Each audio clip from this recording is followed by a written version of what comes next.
कराची समेत अंदरूनी सिंध में डेंगू की वबा शिद्दत इख्तियार कर गई है। गुज़श्ता 24 घंटों के दौरान तकरीबन 1600 अफराद डेंगू का शिकार हुए। इस वक्त 5 न्यूज़ के नुमाइंदे राशिद खान मौजूद हैं लियाकताबाद के एक सरकारी अस्पताल में। उनसे तफसीलात ले लेते हैं। जी राशिद, बताइएगा क्या तफसीलात हैं? जी, इस वक्त कराची समेत पूरे सिंध में डेंगू वायरस जो है उसकी वबा फैलती जा रही है और गुज़िश्ता 24 घंटे के दौरान कराची समेत पूरे सिंध से 5700 से ज़ायद अफराद के टेस्ट किए गए, जिसमें 1550 टेस्ट जो है वो मुस्बत रिपोर्ट्स हुए हैं।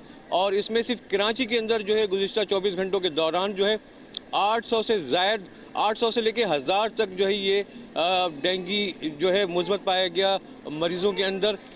जो माहिरीन सेहत हैं उनका ये कहना है कि डेंगू से बचाव के लिए जो ज़रूरी इक़दाम हैं वो किए जाएँ, ख़ासकर जो मच्छर मारने की अद्वियात हैं उनको इस्तेमाल किया जाए।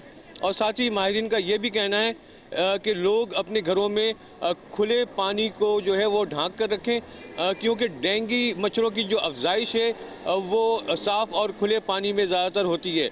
इसके अलावा जो इंतज़ामात देखने में आ रहे हैं कराची के मुख्तलिफ़ अस्पतालों में जो सिंध गवर्नमेंट के तहत हैं, इसे कोई खातिर ख्वाह इक़दामात नहीं कहा जा सकता, लेकिन सिंध गवर्नमेंट फिर भी जो है वो कोशिशें कर रही है कि ज़्यादा से ज़्यादा लोगों के टेस्ट हों।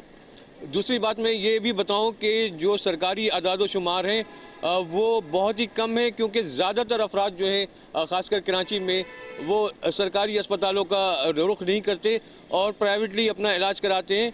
तो इस तरह से अगर हम डेंगू के अमराज का एक अंदाज़ा लगाएं तो गुज़िश्ता 24 घंटों के दौरान सिर्फ कराची में हज़ारों अफराद में ये टेस्ट पॉजिटिव आया है। जी।